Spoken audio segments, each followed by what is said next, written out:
السلام عليكم ورحمة الله وبركاته.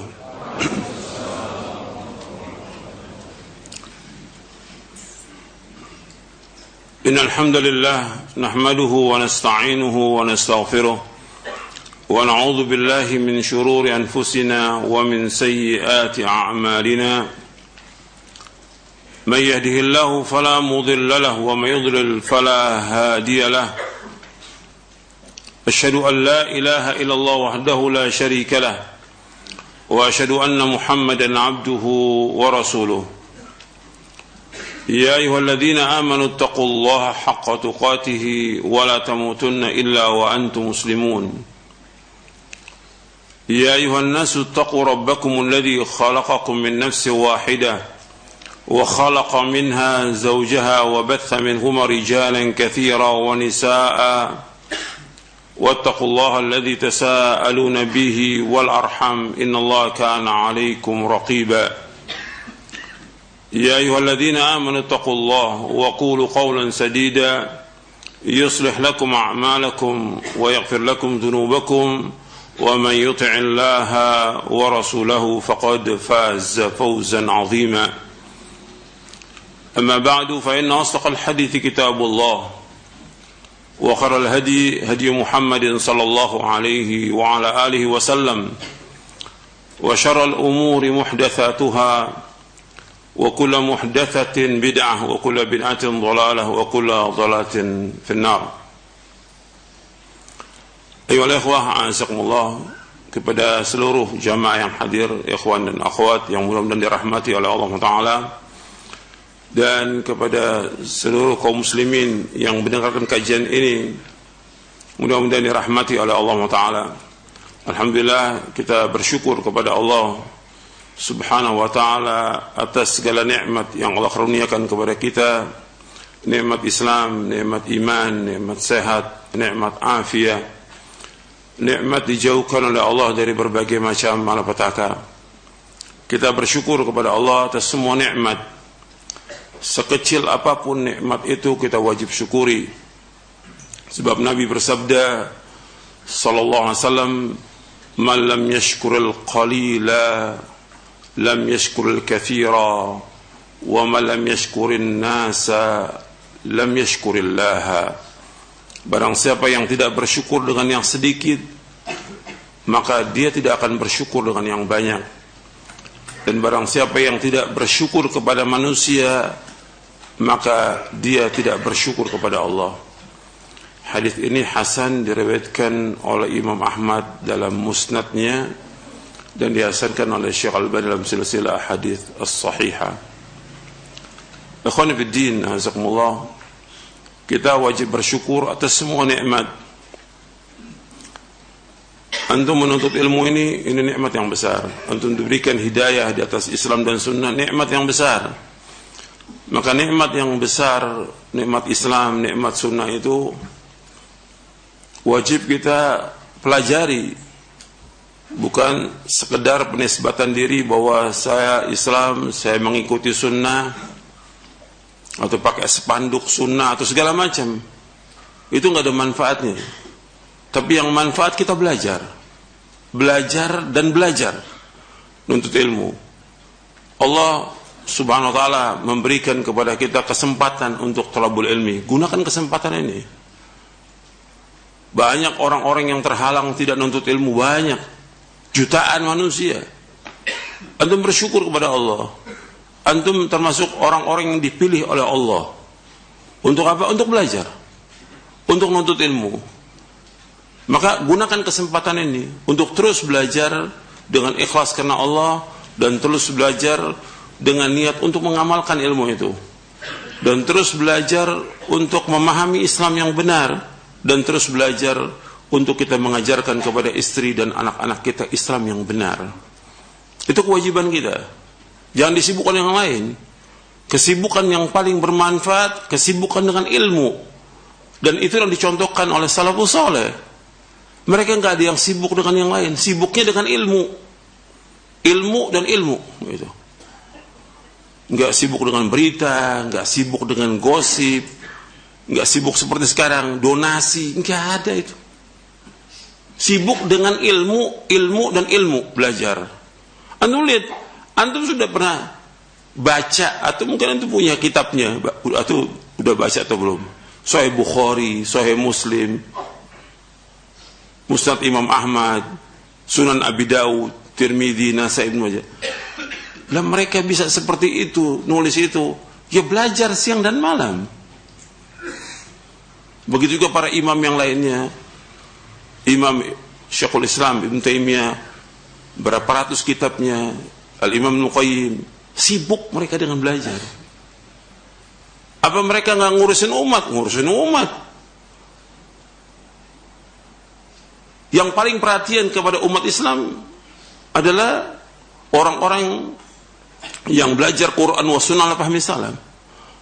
Mereka punya perhatian, mereka punya kepedulian kepada umat.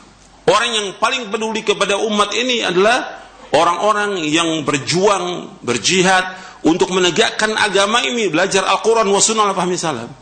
Peduli. Mereka peduli untuk apa? Mengajarkan Quran dan sunnah. Bukan peduli kemanusiaan, bukan peduli dengan uang.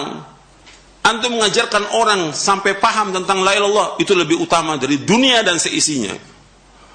Antum mengajarkan orang bagaimana berwudu, itu lebih utama dari dunia dan seisinya. Antum mengajarkan orang bagaimana sholat yang benar, lebih utama dari semuanya. Bukan uang. Bukan. Kalau soal ada orang miskin, ada orang susah, itu merupakan apa? Ujian dari Allah. Allah uji mereka. Tapi kita yang disibukkan orang seperti itu. Semua sudah dikasih rezekinya oleh Allah.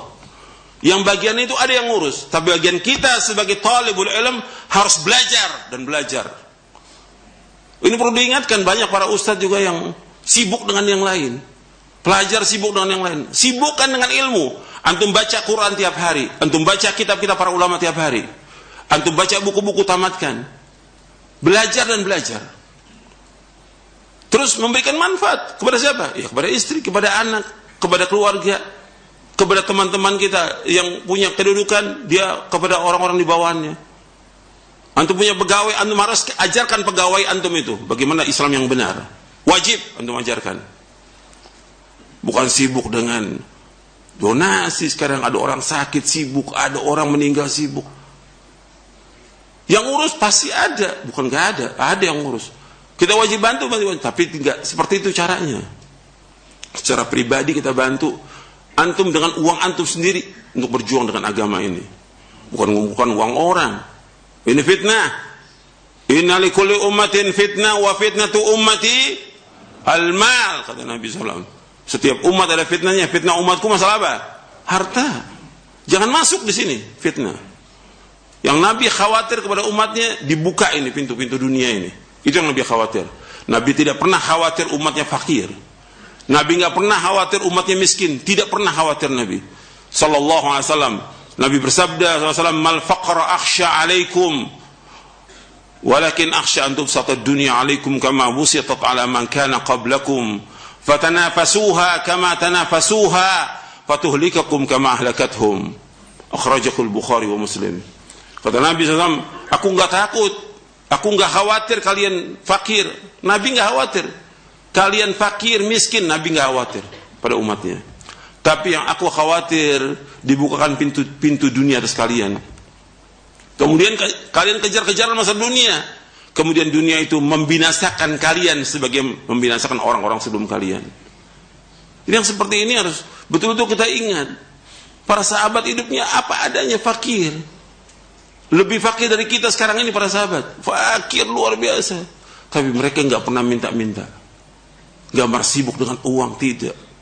Hidup mereka untuk ibadah, hidup mereka untuk ilmu, hidup mereka untuk mendakwakan ilmu ini. Itu sibuk, itu kesibukan yang bermanfaat. Tidak seperti sekarang kesibukan yang nggak ada manfaatnya, sama sekali nggak ada manfaat. Yang bisa dijalankan oleh orang-orang umum, bahkan juga oleh orang-orang fasik, kok kita yang jalankan? Saya mau tanya kepada antum, ketika ada bencana, ada musibah, orang yang nolong itu ada nggak orang-orang fasik? Ada. Ada nggak orang-orang jahat? Ada. Orang-orang zolim ada. Biarkan mereka bantu. Kita sibuk dengan apa? Bagaimana mengajarkan mereka tentang Islam. Mengajarkan mereka bagaimana mereka mentauhidkan Allah, menjauhkan syirik. Itu tugas kita sebagai pelajar, sebagai talibul ilm. Tugas kita sebagai dai. Bukan tugas kita sibuk dengan uang. Fitnah. Dan umat kalau sibuk dengan uang pasti binasa, pasti itu. Nabi pernah megang dinar dan dirham. Inna hadzal dinara wa dirham ahlaka man kana qablakum fahuma muhlikakum. Dinar dan dirham ini telah membinasakan orang-orang sebelum kalian. Dua ini akan membinasakan kalian. Kata Nabi, membinasakan kalian. Nabi sudah menyebutkan demikian. Rasulullah SAW, harta ini akan membinasakan kalian. Jangan disibukkan dengan itu. Rezeki sudah dibagi sama Allah. Rezeki kita nggak dimakan sama orang lain. Rezeki orang lain nggak dimakan oleh kita. Semua dibagi sama Allah. Dan Allah Maha Adil dan Allah Maha Sayang. Ketika Allah memberikan cobaan, ujian, musibah, itu cobaan. Supaya apa? Kita tambah dekat kepada Allah. Supaya kita minta ampun atas semua dosa-dosa kita. Supaya kita merubah apa yang salah dari diri kita ini. Itu ujian. Gitu. Jangan disibukkan dengan ujian yang lain lagi. Masing-masing kita punya ujian, cobaan. Maka kita tambah dekat dengan Allah. Bukan tambah kemudian kita tambah fitnah lagi. Karena tambah fitnah. Akhirnya apa? Dengan cara-cara seperti itu menimbulkan banyak pengkhianat dalam Islam ini. Orang-orang yang tidak amanah. Orang-orang yang mengambil harta manusia. Asalnya harta manusia itu halal atau haram? Haram. Al-aslu fi amwalin nasi haram. Asal pada harta manusia haram. Inna dima'akum wa amwalakum wa aradakum haramun kahurmati yaumikum hadha fi syahrikum hadha fi baladikum hadha. Ini Nabi ulang-ulang dalam hajatul wada. Sesungguhnya darah kalian, harta kalian, kehormatan kalian haram di antara kalian sebagaimana haramnya hari ini, di bulan ini, di negeri ini. Dan itu berulang-ulang. Hadis sahih Bukhari, Muslim dan yang lainnya. Haram. Maka jangan dimakan harta orang itu. Lebih baik kita hidup dengan apa adanya. Jangan minta belas kasihan pada manusia, jangan. Allah sedang menguji kita. Allah sayang nggak sama kita? Sayang. Ketika kita disempitkan rezeki kita oleh Allah, Allah yang memberikan kesempitan siapa? Allah. Allah menyebutkan dalam berapa ayat? Ini bukan satu ayat. Inna Allah yasutu rizqa liman yasha'u wa yaqdir. Bukan satu ayat, berayat-ayat dalam Al-Quran. Beberapa ayat. Allah meluaskan rezeki kepada siapa yang Allah kehendaki. Allah menjempitkan. Disempitkan sama Allah. Tapi Allah tahu tentang hambanya. Agar mereka mengimani. Agar dia tambah dekat dengan Allah Ta'ala. Itu ujian. Ujian. Jadi jangan kemudian kita sibuk dengan yang lain. Sibuk dengan uang. Sibuk. Jangan. Wajib mencari nafkah. Wajib mencari nafkah. Wajib. Tapi jangan sampai kita terfitnah dengan harta ini. Ini fitnah yang luar biasa. Nabi sudah sebutkan membinasakan orang-orang sebelum kalian. Kita jangan sampai binasa. Jangan dengan sebab itu. Rugi. Dengan sebab uang kita ribut. Dengan sebab uang mati. Ya Allah, rugi. Kita harus mati untuk menegakkan agama ini. Dalam mentauhidkan Allah. Itu baru kenikmatan. Sibukkan dengan ilmu. Mati dalam tuntut ilmu. Itu kenikmatan. Sibukkan dengan ilmu. Antum talibul ilmu. Sudah dipilih sama Allah. Kalau seandainya antum gak nuntut ilmu, antum jadi seperti orang-orang umum yang gak ngerti agama sama sekali. Nah, sekarang ada orang yang nuntut ilmu sama dengan orang awam, gak ngerti agama sama sekali. Sibuk dengan permainan, sibuk dengan jalan-jalan, sibuk dengan segala macam sudah. Yang gak ada manfaat sama sekali. Orang berilmu, dia harus lihat manfaat atau tidak. Kan saya sudah bawakan panjang lebar tentang hadis. Min husni islamil mar'i tarkuhu ma la ya'ni. Kebaikan Islam seorang meninggalkan apa yang tidak bermanfaat. Semua yang bermanfaat. Apakah itu muharramat, apakah itu makruhat, apakah itu mutasyabih atau syubuhat atau mubahat, tinggalkan yang enggak bermanfaat. Semua tinggalkan, yang haram, yang makruh, yang syubuhat, yang mubah, yang nggak manfaat tinggalkan semuanya. Nabi SAW menyebutkan min husni islamil mar'i tarku ma la ya'ni. Kebaikan Islam seorang meninggalkan apa yang tidak bermanfaat. Kalau nggak manfaat tinggalkan apa aja. Apakah berupa perkataan, perbuatan, kegiatan, dan yang lain nggak ada manfaat tinggalkan. Banyak kegiatan kita yang nggak ada manfaat. Kadang-kadang kesibukan dia yang nggak ada manfaatnya. Ya nonton, ya gosip, ya lihat HP berjam, nggak ada manfaatnya. Ada yang sibuk jalan-jalan untuk makan-makan segala macam, bukan sibuk belajar. Kalau ngaji nggak mau dia, tapi kalau makan-makan datang semuanya. Banyak seperti itu. Sibukkan dengan ilmu, sibukkan dengan ilmu. Itu orang beriman. Dan itu yang paling nikmat. Jadi ini pesan saya untuk saya sendiri, untuk antum juga, dan untuk semua yang dengar kajian ini. Sibukkan dengan ilmu. Udah paling nikmat sudah, sibuk dengan ilmu. Makanya Allah memberikan wahyu kepada Nabi Muhammad SAW merupakan nikmat yang paling besar. Al-Quran wa sunnah, ini nikmat yang paling besar. Allah menyebutkan wa kana fadlullahi 'alaika 'azima. Dan karunia Allah kepada engkau Muhammad sangat besar. Setelah Allah menurunkan kepada Nabi Muhammad Al-Quran dan sunnah. Nikmat yang paling besar nikmat ini. Nikmat yang paling agung nikmat ilmu. Maka berpegang terus kita dengan ilmu ini. Dan permintaan kita setiap hari tidak pernah tinggal itu. Allahumma inni as'aluka ilman nafi'a wa rizqan thayyiba wa amalan mutaqabbala. Ya Allah, mohon kepada engkau ilmu yang bermanfaat, rezeki yang halal, amal yang terima. Dan kita sudah tahu bagaimana hadis Muslim dan juga Ahmad dan yang lainnya, Nabi bersabda, "Wa man salaka tariqan yaltamisu fihi ilman, sahalallahu lahu bihi tariqan ilal jannah." Barang siapa yang berjalan untuk menuntut ilmu, Allah mudahkan jalan ke surga. Kesibukan yang paling bermanfaat ilmu sudah. Membawa ke surga. Itu sudah. Jangan disibukkan dengan yang lain, sibukkan dengan ilmu, belajar. Gitu. Karena itu banyak udah kesibukan kita, nggak sadar kita nih sibuk dengan semua. Sibuk dengan kepengurusan, sibuk dengan organisasi, sibuk dengan yayasan, sibuk dengan pertemuan-pertemuan yang nggak ada manfaat sama sekali. Sibuk dengan ilmu. Para ulama itu waktunya sangat berharga. Lebih bagus dia membaca, menulis, itu manfaat buat dia.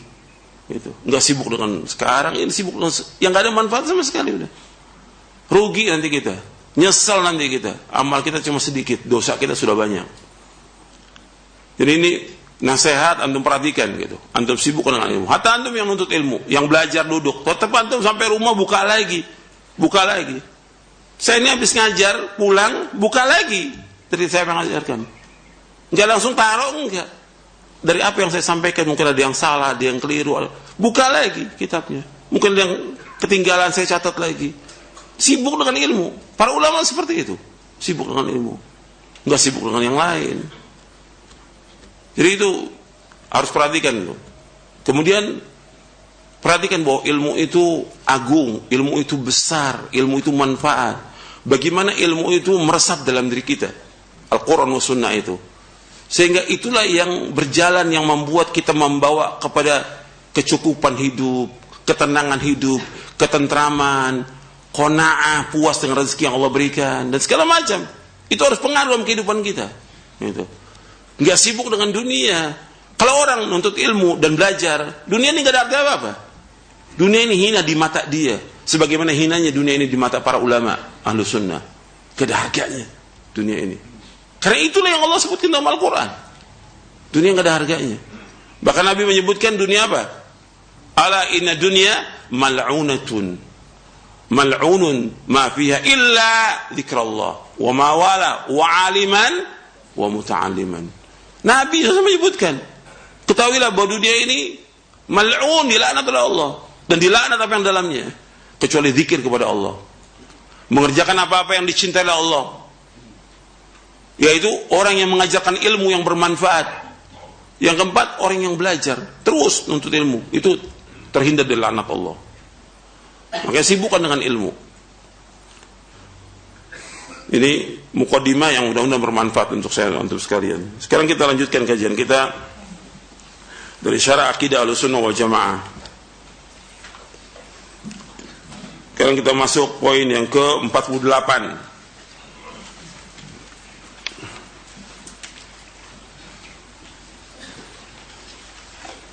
Di poin yang ke-47, antum perhatikan, di poin yang terakhir yang ke-6, antum ulang lagi itu. Kajian yang pekan lalu, yang terakhir antum ulang lagi. Dan yang mendengar juga ulang lagi. Bagaimana kita bisa untuk merubah keadaan yang ada dengan kita merubah diri kita dulu sendiri. Perbaiki akhlak kita, perbaiki tauhid kita, perbaiki muamalah kita dengan Allah dan muamalah kita dengan manusia. Perbaiki itu. Harus kita perbaiki. Karena banyak yang rusak muamalah kita. Perbaiki. Kemudian setelah itu kita perbaiki keluarga kita, istri, anak. Baru akan tegak agama ini. Baru akan tegak hukum Islam di muka bumi ini. Antum ulangi lagi, antum murojaah lagi. Poin yang terakhir pada pekan yang lalu. Supaya enggak sia-sia kajian kita. Antum berusaha untuk mengamalkan dalam kehidupan. Sekarang kita masuk poin yang ke-48. Ahlussunnah wal Jamaah mengikuti sunnah Rasulullah SAW secara lahir dan batin.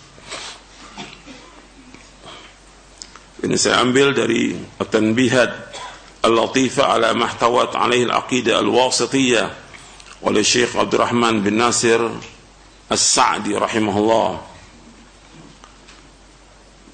Beliau menjelaskan termasuk jalan Ahlussunnah wal Jamaah yaitu mengikuti sunnah Rasulullah sallallahu alaihi wasallam secara lahir dan batin dan mengikuti jalannya orang-orang yang terdahulu dari kaum muslimin, muhajirin dan ansar.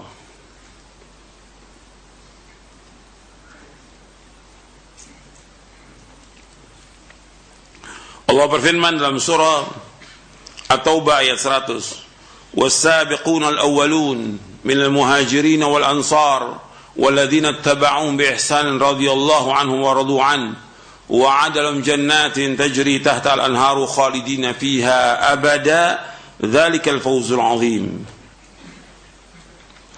Dan orang-orang terdahulu lagi yang pertama masuk Islam di antara orang-orang muhajirin ansar dan orang-orang yang mengikuti mereka dengan baik, Allah redha kepada mereka dan mereka pun redha kepada Allah.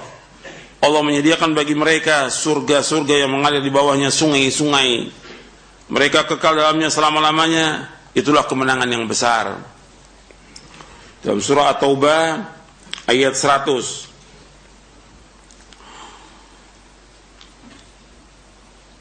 Ini ayat ini pernah saya bawakan tentang kewajiban mengikuti manhaj salaf. Antum lihat tentang ayat ini di halaman 102, 103 di buku ini.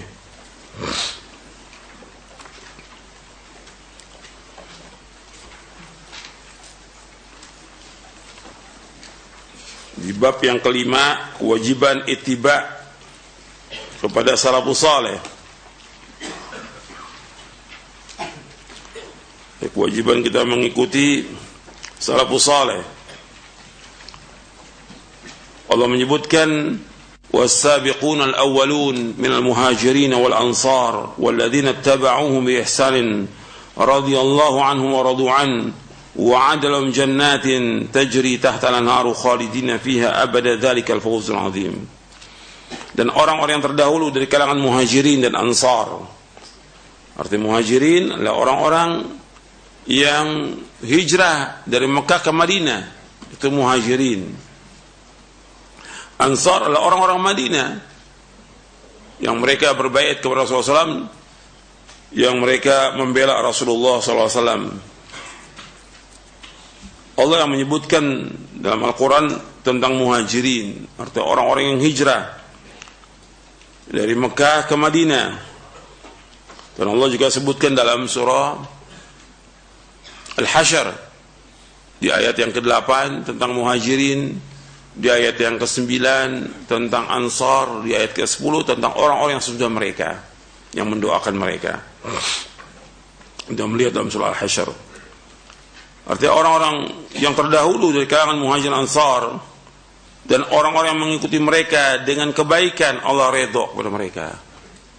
Yang menunjukkan bahwa Allah redha kepada muhajirin dan ansar. Allah redha kepada muhajirin dan ansar.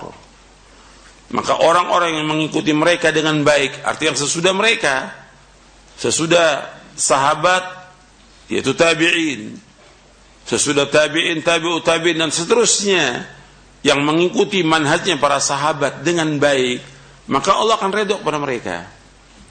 Artinya kalau mereka mengikuti para sahabat radhiyallahu ajma'in, maka mereka diridhoi oleh Allah. Makanya sahabat disebutkan seperti Abu Hurairah radhiyallahu an, kemudian Abu Darda radhiyallahu an, Abu Dzar radhiyallahu an, Ibnu Umar radhiyallahu anhu. Semua disebutkan dengan redha. Kenapa? Allah sebutkan radhiyallahu anhum wa radu an. Apa yang ketika mereka hidup dan juga nanti apa yang terjadi sesudah wafatnya Rasulullah SAW, Allah sudah tahu dan Allah sudah redha kepada mereka. Allah tahu tentang hati mereka dan Allah redha kepada mereka. Jadi apapun yang terjadi sesudah wafatnya Rasulullah, tetap Allah redha kepada mereka karena Allah sudah tahu tentang hati mereka. Untuk melihat lagi bahwa Allah redha kepada para sahabat di dalam surah Al-Fath. Untuk melihat dalam surah Al-Fath, Allah menyebutkan bahwa Allah itu redha dan Allah tahu tentang hati mereka. Di ayat 18, laqad radiyallahu 'anil mu'minina idh yubayyi'unaka tahta asy-syajarah fa'alima ma fi qulubihim fa'anzala as-sakinata 'alaihim wa athabahum fathan qariba. Allah telah redha kepada orang-orang mukmin tatkala mereka membaiatmu di bawah pohon. Allah mengetahui tentang hati mereka. Allah turunkan sakinah atas mereka dan Allah memberikan balasan mereka dengan kemenangan yang dekat. Artinya Allah sudah redha. Artinya apapun yang terjadi sesudah wafatnya Rasulullah, Allah tetap redha dengan para sahabat. Maka Nabi bersabda, khairun nasi qarni thumma alladhina yalunahum thumma alladhina lahum. Artinya sebaik-baik manusia pada masaku, kemudian sudahnya, kemudian sudahnya. Arti para sahabat radhiyallahu ajma'in, Allah sudah redha dan Allah tahu tentang hati mereka. Kalau seandainya ada terjadi seperti yang terjadi pada zaman Ali bin Abi Thalib radhiyallahu an, ada kisahnya tentang perang Jamal, perang Siffin. Itu ijtihad seorang hakim, dan ini sudah kita bahas hadisnya. Kalau dia benar mendapatkan berbagai ganjaran, dua. Idza ijtahada al-hakim fa asaba falahu ajrani wa idza ijtahada fa akhta falahu ajrun wahid. Hadis Bukhari, Muslim dan yang lainnya. Karena mereka para sahabat adalah mujtahidun, orang-orang yang berijtihad. Kalau mereka benar dapat dua, kalau mereka salah dapat satu. Allah sudah redha kepada mereka. Enggak boleh dicela, enggak boleh dicaci maki. Makanya sesatnya Syiah dan sebagian keluar dari Islam ya karena mereka mencaci maki para sahabat radhiyallahu anhum ajma'in. Bahkan yang mereka caci tokohnya para sahabat. Berarti mereka ini bukan dari Islam. Memang pendirinya siapa? Abdullah bin Saba al-Yahudi la'natullahi alaihi, la'ainullahi alaihi bin Saba. Itu dia yang bikin atau membuat sekte Syiah yang dicaci oleh sahabat Abu Bakar dan Umar, yang Allah sudah redha, yang Allah sudah jamin mereka dengan sorga. Jadi ini bukan dari ajaran Islam, nggak mungkin. Itu sekte dari Islam. Sebagian keluar dari agama Islam karena mereka bukan Islam. Setiap hari mereka melaknat para sahabat, setiap hari, dan melaknat ummahatul mukminin, mereka laknat. Allah sudah redha, maka kita wajib redha pada mereka. Dengan apa? Dengan mengikuti jejaknya mereka. Karena jejak mereka yang terbaik sudah. Karena Allah sudah memerintahkan kita untuk mengikuti mereka. Walladzina taba'uhum biihsan. Dan orang mengikuti mereka dengan kebaikan. Artinya kita baik mengikuti mereka, mengikuti apa yang dibawa oleh mereka, yang mereka berpegang teguh kepada Quran dan Sunnah. Allah redho. Kemudian Allah sediakan bagi mereka surga. Balasannya dengan kita mengikuti Quran wa Sunnah ala fahmi salaf, balasannya surga. Surga. Allah sediakan bagi mereka surga-surga yang mengalir di bawahnya sungai-sungai yang mereka kekal dalamnya selama-lamanya. Itu kemenangan yang besar. Dan antum perhatikan di dalam Al-Quran, Allah sudah menyebutkan dengan jelas tentang surga. Allah sebutkan tentang neraka jelas. Dan jalan-jalan menuju surga Allah sebutkan dengan jelas. Jalan-jalan menuju neraka Allah sebutkan dengan jelas.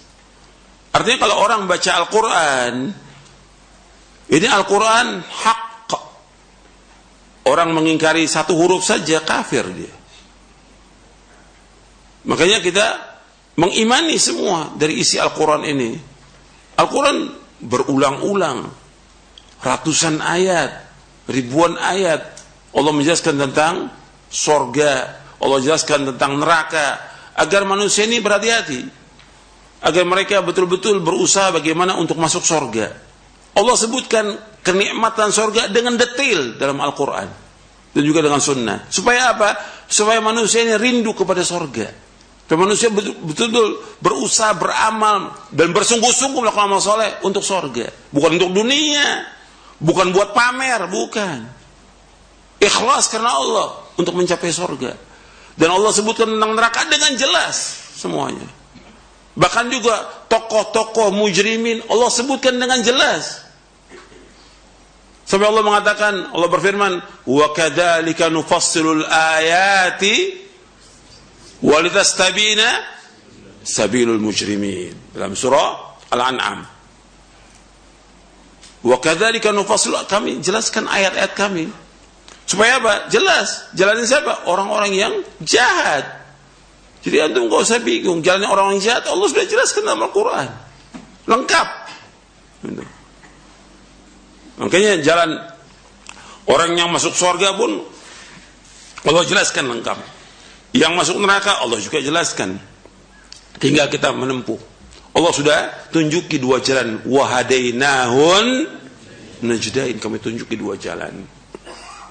Nah, ketika Allah menyebutkan tentang surga, maksudnya orang beriman rindu kepada surga, berusaha dengan keras bagaimana untuk bisa masuk ke dalam surga, lakukan amal-amal soleh yang semuanya ikhlas karena Allah, bukan riya, bukan pamer, bukan, tapi dengan kesungguhan dia melakukan amal-amal soleh.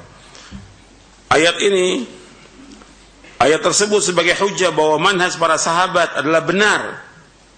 Manhaj para sahabat radhiyallahu anhum adalah benar. Orang yang mengikuti mereka akan mendapatkan keridhaan dari Allah Subhanahu wa taala dan disediakan bagi mereka surga. Mengikuti manhaj mereka adalah wajib atas setiap mukmin. Kalau tidak mau mengikuti maka mereka akan mendapatkan hukuman dan tidak mendapatkan keridhaan Allah. Hal ini harus diperhatikan. Ini dari kitab Basair Dzawi Syarat Bisyarah Marwiyati Manhajis Salaf. Kemudian selanjutnya kita bahas lagi poin yang ke-48 lagi. Mereka Ahlussunnah wal Jamaah mendahulukan firman Allah Subhanahu wa taala dari semua perkataan manusia yang ada. Mendahulukan petunjuk Nabi Muhammad SAW daripada petunjuk semua orang.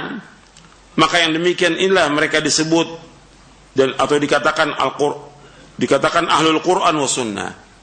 Artinya ahlul Quran wa sunnah, orang yang mengikuti Quran dan sunnah. Mereka dikatakan juga ahlus sunnah wal jamaah karena mengikuti sunnah dan mengikuti para sahabat radhiyallahu anhum. Dikatakan ahlus sunnah karena mereka mengikuti sunnah. Dikatakan al jamaah karena mengikuti para sahabat radhiyallahu ajma'in. Allah berfirman dalam surah Al-Hujurat Ayat yang pertama, ya ayyuhalladzina amanu la tuqaddimu baina yadayillahi wa rasulihi wattaqullaha innallaha samii'un 'aliim. Wahai orang beriman, janganlah kalian mendahului Allah dan Rasulnya, dan bertakwalah kepada Allah, sungguh Allah Maha mendengar, Allah Maha mengetahui. Artinya di sini tidak boleh kita mendahului Allah dan Rasulnya, baik dalam bentuk perkataan atau perbuatan. Gak boleh kita menyalahi Al-Quran Sunnah. Kata Ibnu Abbas, bagaimana disebutkan oleh Al-Hafidh Ibnu Katsir dalam tafsirnya, ketika menafsirkan ayat ini, kata Ibnu Abbas, la taqulu khilafal kitab was sunnah. Jangan kalian berkata yang menyalahi Al-Quran dan Sunnah. Kata Imam Sufyan Ats-Tsauri, la tuqaddimu baina yadayi wa rasuli, jangan kalian mendahului Allah dan Rasulnya. Artinya jangan kalian mendahului dengan perkataan atau perbuatan. Jangan. Jadi apa yang dikerjakan Rasul kita kerjakan, yang tidak dikerjakan yang kita lakukan. Kita mengikuti. Kita ini muttabi', yang mengikuti Rasulullah SAW. Ittiba'. Kalau kita mau dicintai oleh Rasulnya, ittiba'. Qul in kuntum tuhibbunallah fattabi'uni yuhibbukumullah yaghfir lakum dzunubakum wallahu ghafurur rahim. Dalam surah Ali Imran ayat 31. Katakanlah, seandainya kamu cinta kepada Allah, maka ikuti aku, ikuti Rasulullah SAW. Insya Allah akan cinta kepada kalian dan Allah akan mengampuni dosa kalian. Jadi nggak boleh mendahului Allah dan Rasulnya. Artinya di sini tidak boleh orang berbuat apa? Nggak boleh berbuat bid'ah, nggak boleh. Hukumnya haram. Jangan mengadakan sesuatu yang Allah dan Rasulnya tidak jelaskan dalam Al-Quran Sunnah. Gak boleh kita mengadakan ibadah atau cara-cara ibadah yang tidak dilakukan. Dijelaskan oleh Al-Hafidh Ibnu Katsir ketika menafsirkan ayat ini, ya ayyuhalladzina amanu la tuqaddimu baina yadayillahi wa rasulihi, ay la tusri'u fil asya'i baina yadayhi ay qablahu bal kunu taba'an lahu fi jami'il umur. Kata Ibnu Katsir, jangan kalian tergesa-gesa dalam segala sesuatu di hadapan Allah dan Rasulnya atau di hadapan Rasulullah SAW. Hendaknya kalian, artinya jangan kalian lakukan sebelum beliau lakukan. Bahkan kalian wajib menjadi pengikut Rasulullah SAW dalam semua perkara. Kalau Rasulullah itu kerjakan, kita kerjakan. Kalau tidak, jangan. Jangan mengadakan sesuatu yang tidak ada contohnya. Jangan. Karena agama ini sudah sempurna.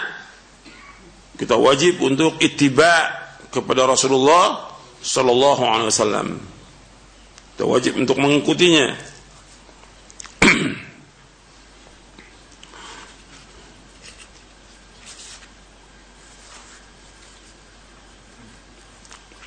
Dijelaskan oleh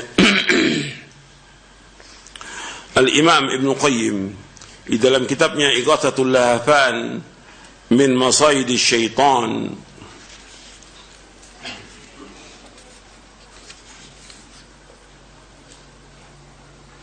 di juz yang kedua yang ditakhrij oleh Syekh Al-Albani dan dihakik oleh Syekh Ali Hasan. Ketika Al-Imam Ibnu Qayyim menyebutkan tentang fitnah. Fitnah itu ada dua, kata beliau, fitnah syubuhat dan fitnah asyahawat. Dan fitnah asyubuhat wahia a'zamul fitnataini. Fitnah syubuhat itu fitnah yang paling besar dari dua fitnah. Fitnah ada dua, fitnah syubuhat dan fitnah syahawat. Dan setiap hari hati manusia didatangi oleh fitnah ini. Terkadang terkumpul pada seorang hamba dua fitnah ini, terkadang tidak. Qad yajtami'anil abdi wa qad yanfaridu bi ihdahuma. Terkadang berkumpul pada seorang hamba dua fitnah ini, terkadang hanya satu saja. Fitnah syubhat disebabkan karena lemahnya hatinya dia dan juga sedikitnya ilmu.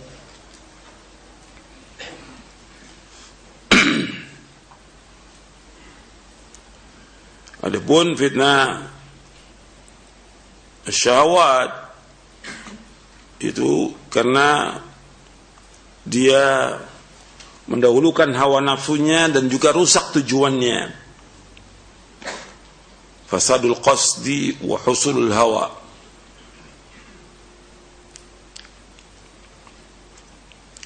Kemudian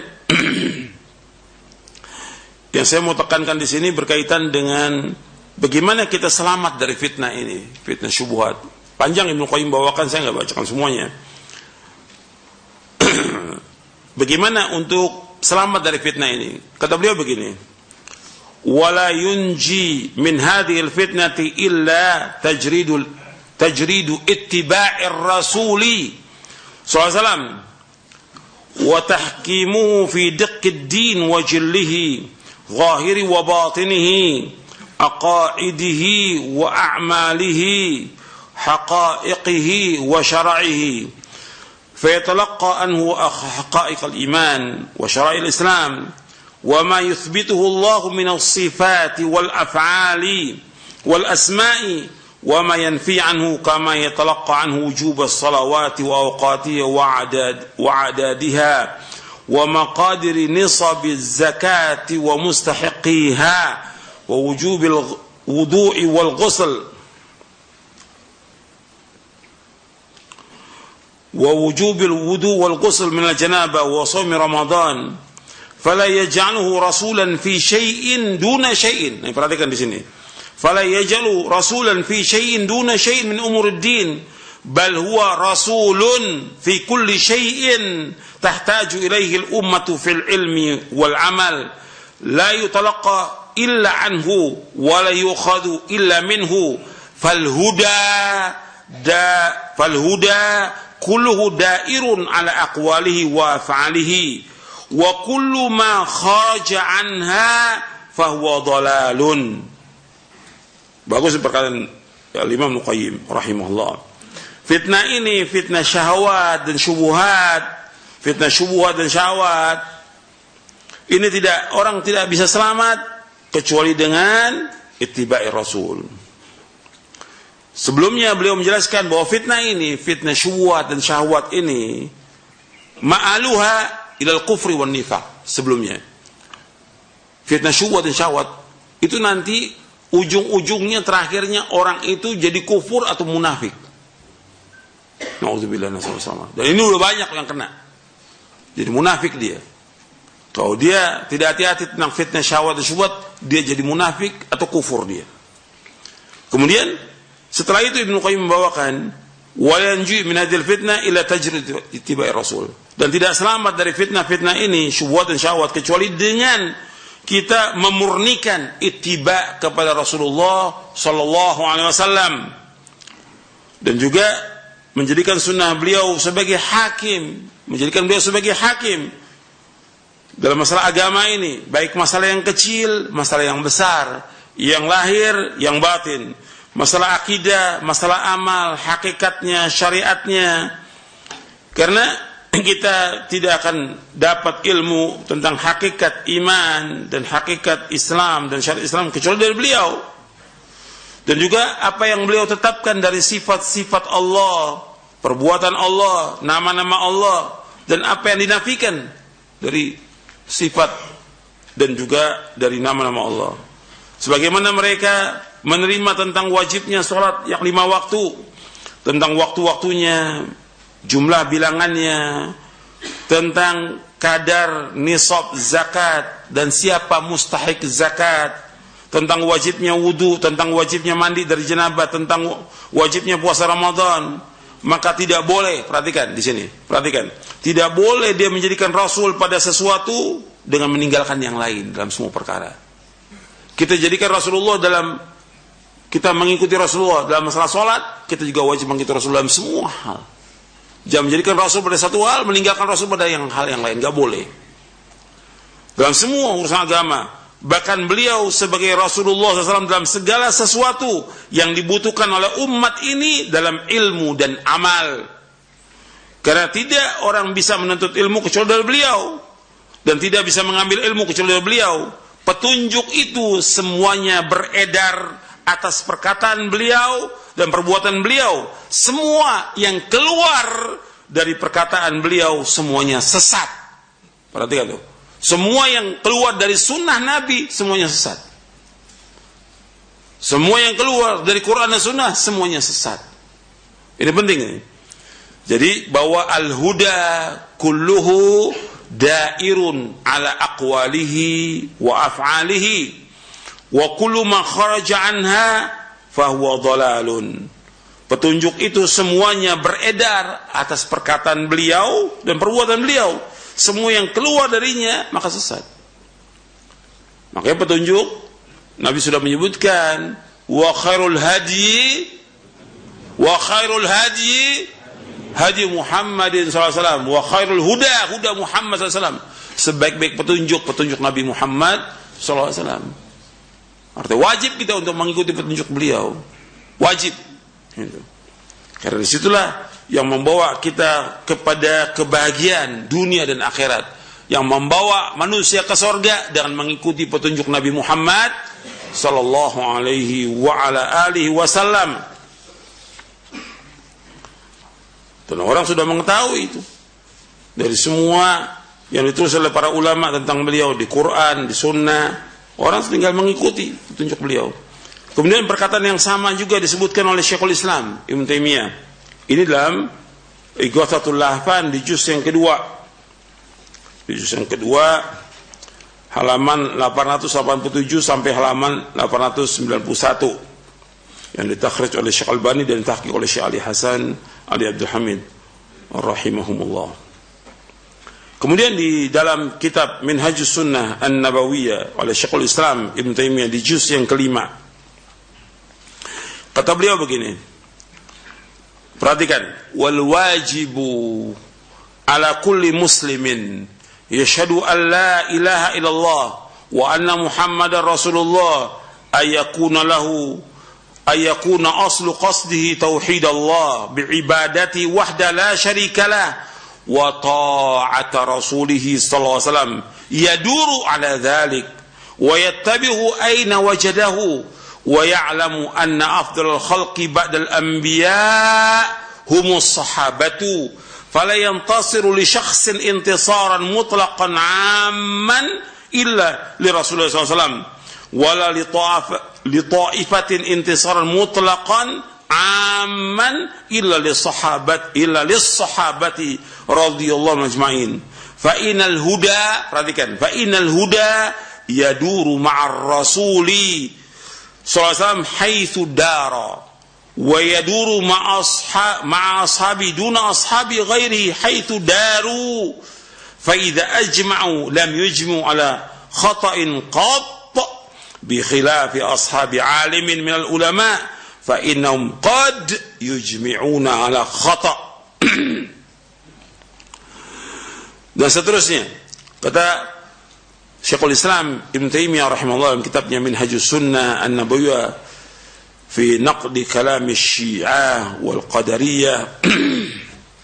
Kata beliau, wajib atas setiap muslim yang bersaksi bahwa tidak ilah yang berhak diibadahi melainkan hanya Allah dan bahwasanya Muhammad adalah utusan Allah, hendaknya tujuan dia, pokok tujuan dia bagaimana dia mentauhidkan Allah dalam beribadah kepadanya, tidak sekutu bagi Allah. Tujuan kita dalam hidup ini bagaimana kita mentauhidkan Allah dan taat kepada Rasulullah SAW, dan berputar di situ kehidupan kita, berputar taat kepada Allah, taat kepada Rasul, mentauhidkan Allah dan taat kepada Rasulullah SAW. Mengikutinya di mana dia mendapatinya, dan dia wajib mengetahui bahwa seutama makhluk sesudah para nabi adalah para sahabat. Seutama makhluk sesudah para nabi adalah para sahabat radhiyallahu ajmain. Dia tidak boleh membela seseorang dengan pembelaan yang mutlak dan umum kecuali untuk Rasulullah sallallahu alaihi wasallam.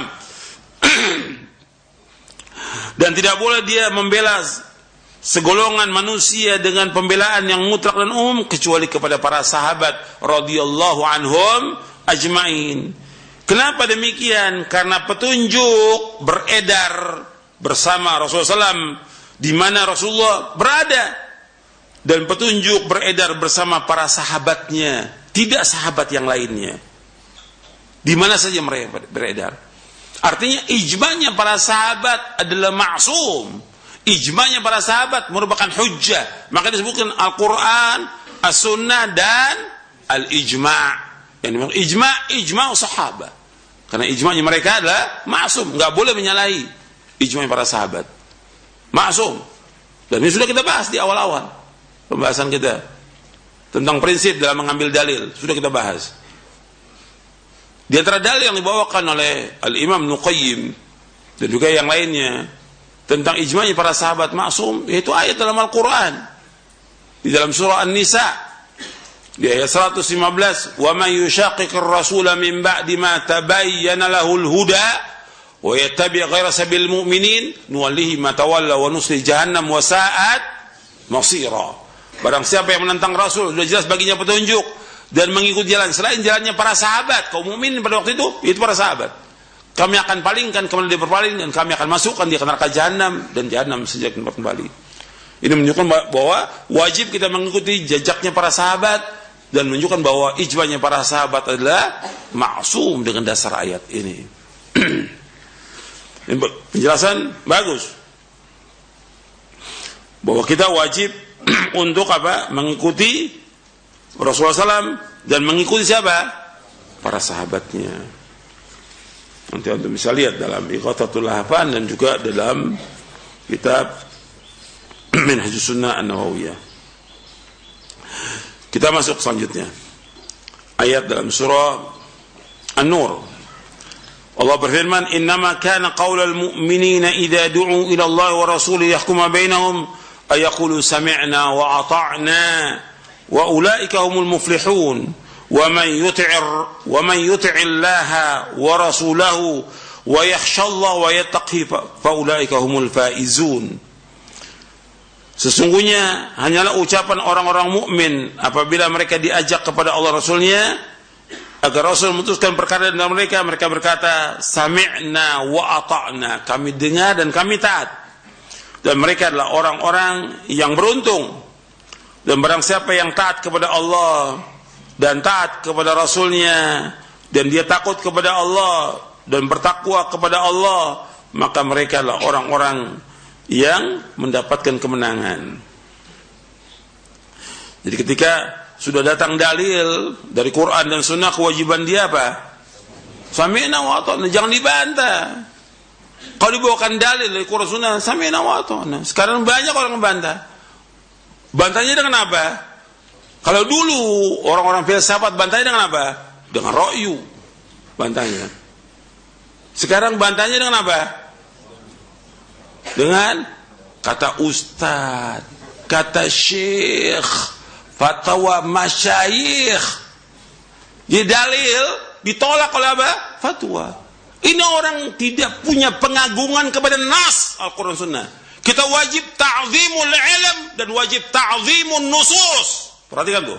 Wajib kita mengagungkan ilmu, itu wahyu, dan wajib kita mengagungkan Quran dan Sunnah. Lebih dari semuanya.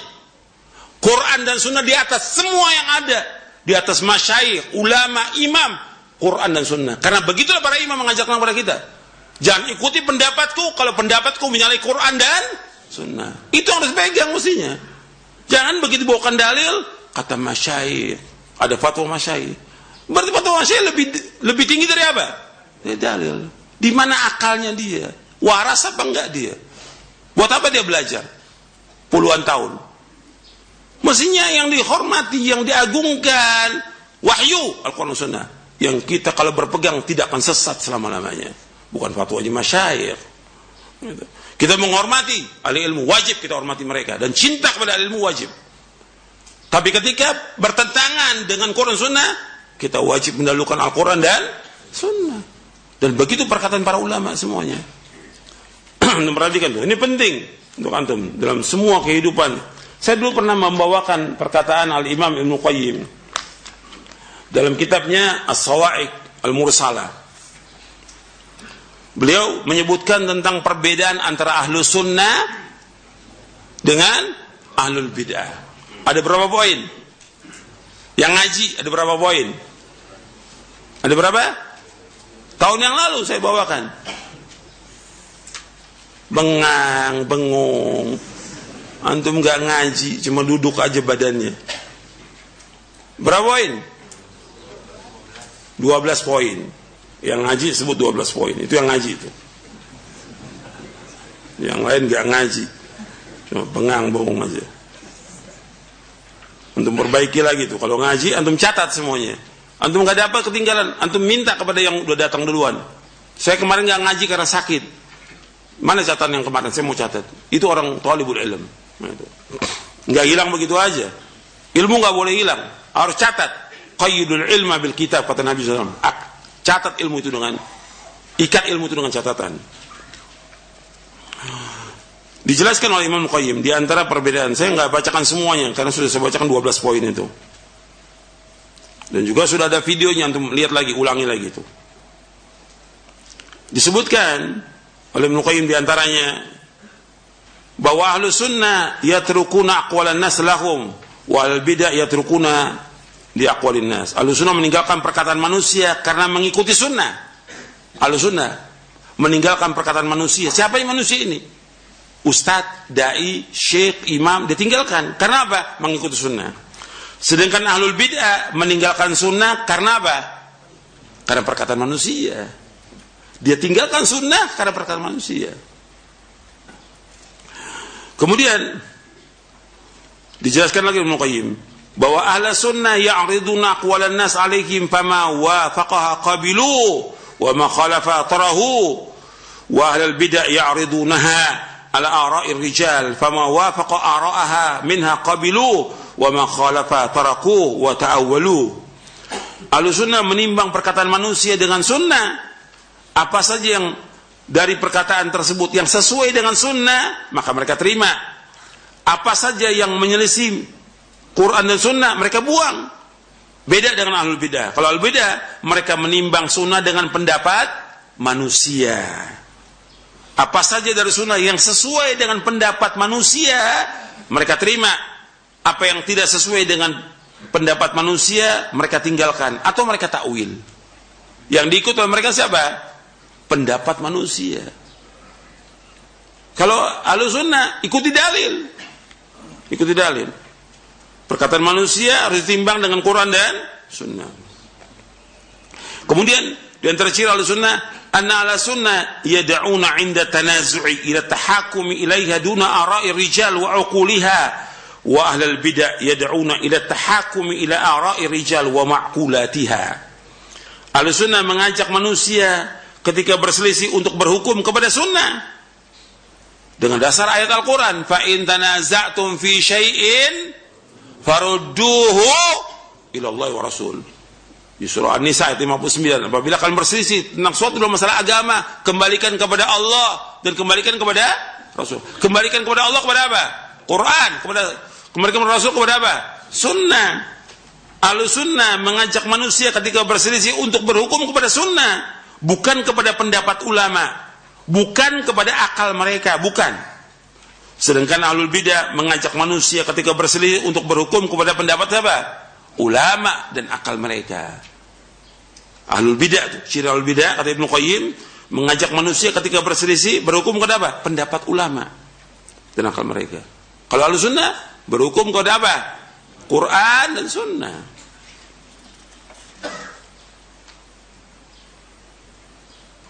Kemudian ahlus sunnah idza sahat lahum sunnah Rasulullah SAW lam yatawaqqafu 'anil amal biha wa i'tiqadi mujibiha ala aywafiqaha muwafiqun bal yubadiruna ila al-amal biha min ghairi nadharin ila man wafaqa aw khalafaha. Jadi Ibnu Qayyim rahimahullah, ahlus sunnah apabila telah sahih satu sunnah dari Rasulullah SAW, maka mereka tidak lantas diam diri dari mengamalkan, bahkan mereka meyakini dan mengamalkannya. Apakah ada orang setuju atau enggak setuju? Mereka segera mengamalkannya tanpa melihat kepada orang yang setuju dengannya atau tidak. Kita ini enggak butuh orang setuju enggak setuju. Kalau sudah dalilnya sahih, amalkan. Kemudian juga kata Ibnu Qayyim, anna ala sunnah innama yansuruna al-hadits as-sahiha wal athar as-salafiyyah wa ahlul bid'ah yansuruna maqalatihim wa madhahibahum. Ahlussunnah hanya membela hadis Nabi yang sahih dan athar-athar salafus saleh, sedangkan ahlul bid'ah mereka membela pendapat dan madhab mereka.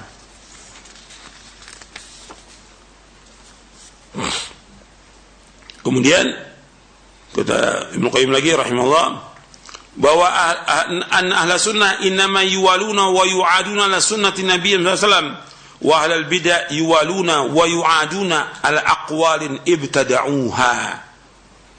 Ahlus sunnah hanya loyal dan benci atas dasar sunnah.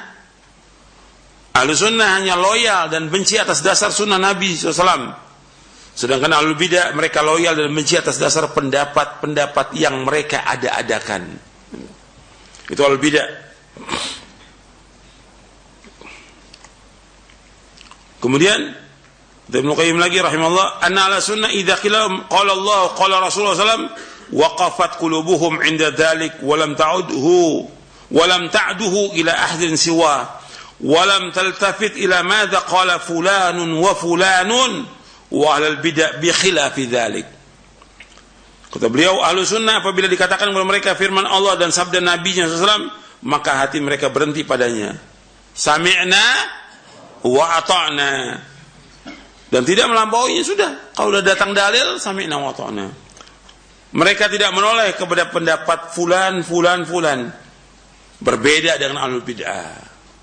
Sudah datang dalil, mereka cari lagi bagaimana menolak dalil. Bagaimana menolak dalil? Itu ahlul bidah. Ada perkataan dia pendapat yang lain yang menyalahi dalil, mereka ikut yang menyalahi dalil. Itu ahlul bidah. Kemudian lagi kata Ibnu Qayyim yang terakhir, kata beliau, anna ahlul bidah ya'khuduna minas sunnati ma wafaqa ahwa'ahum sahihan kana aw dha'ifan wa yatrukuna ma lam yuwafiq ahwa'ahum min al-ahadits as-sahihati. فإذا عجزوا عن رده نفوه عوجا بالتأويلات المستنكرة التي هي تحريف له عن مواضعه وعلى سنة ليس لهم هوى في غيرها. Al-bidah mengambil sunnah yang sesuai dengan hawa nafsu mereka, baik itu sunnah yang sahih maupun yang dhaif. Al-bidah mengambil sunnah yang sesuai dengan hawa nafsu mereka, baik itu sahih maupun dhaif. Mereka juga meninggalkan hadis-hadis Nabi yang sahih yang tidak sesuai dengan hawa nafsu mereka. Ketika mereka tidak mampu lagi menolaknya, hadis yang sahih itu, mereka membengkokkannya dengan takwil-takwil yang mungkar, yang merupakan perubahan terhadap sunnah tersebut dari tempatnya. Sedangkan sunnah mereka menempatkan hawa nafsu pada selainnya, bukan pada dalil. Artinya dalil itu harus diikut. Ini dibawakan oleh Ibnu Qayyim di dalam kitabnya Mukhtasar As-Sawa'iq Al-Mursalah di juz yang keempat, yang ditahqiq oleh Dr. Al-Hasan bin Abdurrahman Al-Alawi.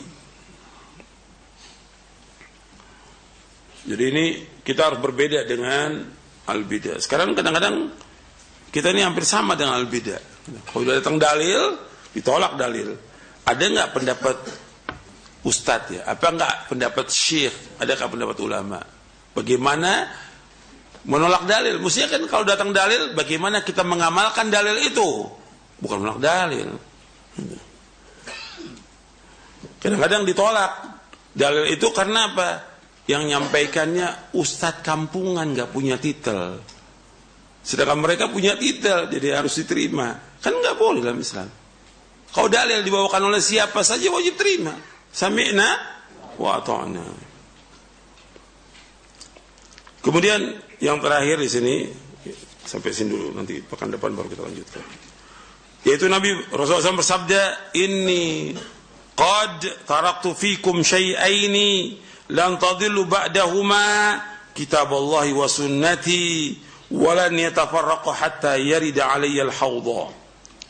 Kata Nabi SAW, sungguh aku telah tinggalkan kepada kalian dua perkara yang kalian tidak akan sesat apabila kalian berpegang teguh pada keduanya, yaitu kitabullah dan sunnahku. Keduanya tidak akan berpisah hingga keduanya datang kepadaku di telaga.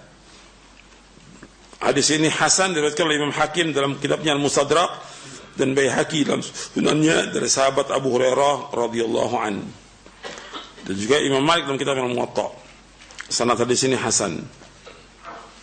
Di Nabi sudah menyebutkan, aku tinggalkan dua perkara yang kalian tidak akan sesat sama berpegang dengan dua perkara, yaitu kitabullah wa sunnati. Makanya kita wajib belajar ini, belajar, dan waktunya lama. Waktunya lama. Seandainya kalau waktu kita ini dari 24 jam itu 24 jam nih, seandainya semua 24 jam buat mempelajari Quran Sunnah, tetap nggak cukup.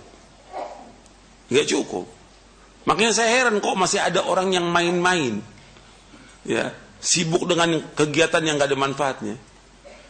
Antum lihat para ulama itu habis waktunya sampai 20 jam sampai ditinggalkan tidurnya, paling tidur cuma 4 jam.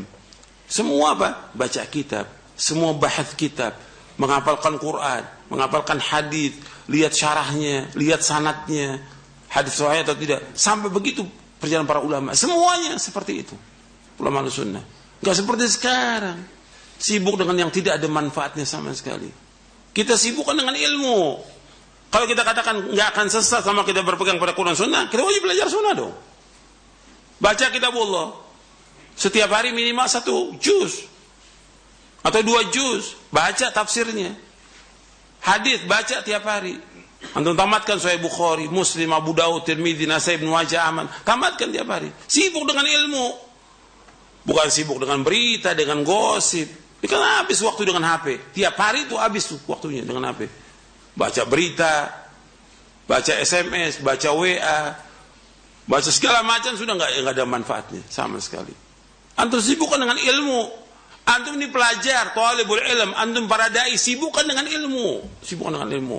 Jangan sibukkan dengan yang lain, jangan. Hidup kita untuk ilmu, hidup kita untuk mengamalkan ilmu, hidup kita untuk mendakwakan ilmu kepada umat ini. Kalau antum sudah nuntut ilmu, berarti kewajiban antum itu. Kemudian jangan lupa sampaikan kepada keluarga. Karena Allah berfirman, ya ayyuhalladzina amanu qu anfusakum wa ahlikum nara. Wahai yang beriman, jaga diri kamu dari api neraka. Jaga diri kamu dan keluarga kamu, ajarkan mereka tentang Islam. Karena banyak yang sibuk dengan belajar tapi istrinya diperhatikan, anaknya sibuk dengan dakwah, istri dan anaknya tidak diperhatikan. Jaga itu semuanya. Ini perintah nas Al-Quran dan Sunnah. Jadi ini penting untuk antum pahami, karena ini ilmu. Antum harus betul-betul sibuk dengan ilmu, jangan sibuk dengan yang lain. Amalkan ilmu, jangan sibuk dengan seperti yang sekarang ini. Sibuk dah dengan donasi, peduli segala macam, tiap hari udah itu. Itu udah ada orang yang ngurus. Antum nggak ngurus, apa mereka nggak makan? Seandainya antum nggak ngurus, makan nggak mereka? Makan. Terus suka donasi terus. Nggak boleh ntar menjelang Ramadan, donasi puasa. Terus. Zaman Nabi orang cuma 1 butir kurma dengan air putih cukup udah. Nggak ribut mereka. Kan donasi. Uang orang mau dibawa kemana itu? Apa antum nggak fitnah nanti? Berat, ini semua donasi, ini menjelekkan nama dakwah salaf, jelek dengan sebab mereka itu. Antum sibuk dengan ilmu dan ilmu, sibuk dengan amal soleh. Antum sibuk kan tiap hari, apa antum amal? Antum berbakti pada orang tua, sudah belum antum berbakti pada orang tua? Sibukkan berbakti pada orang tua tiap hari. Antum nggak akan celaka selama-lamanya. Kalau antum berbakti pada orang tua, antum nggak akan celaka. Antum berpegang teguh pada Quran Sunnah, antum nggak akan celaka. Karena Allah berfirman, "Wa man ittaba hudaya fala yadhillu wa la yashqa." Barang siapa yang berpegang teguh pada Al-Qur'an dan Sunnah ini enggak akan celaka dia, enggak akan sesat, enggak akan celaka. Kalau kita baca Quran tiap hari, memperbanyak baca Quran, baca artinya, baca terjemahnya, baca tafsirnya, antum enggak akan celaka. Ma anzalna 'alaikal Qur'ana litashqa. Di surah Thaha ayat yang kedua. Kami tidak turunkan Al-Quran untuk membuat celaka kalian. Berarti sibuk dengan ilmu, sibuk dengan Quran, sibuk dengan Sunnah. Jangan sibuk dengan yang lain. Kemudian sibuk dengan orang tua. Perhatikan tuh orang tua. Kalau udah orang tua suruh, sami'na wa ata'na. Jangan bilang tidak, bantu orang tua. Berbakti pada orang tua. Nggak akan celaka selama-lamanya. Wa barram biwalidati wa lam yaj'alni jabbaran syaqiyya. Allah mewasiatkan kepada aku untuk aku berbakti pada orang tuaku. Dan aku tidak jadikan orang yang sombong dan celaka. Selama antum berbakti orang tua, antum gak akan celaka selama-lamanya. Sibukkan itu. Bantu orang tua tiap hari. Itu saja yang bisa saya sampaikan. Mudah-mudahan bermanfaat. Kurang lebihnya saya mohon maaf. Wassalamualaikum warahmatullahi wabarakatuh.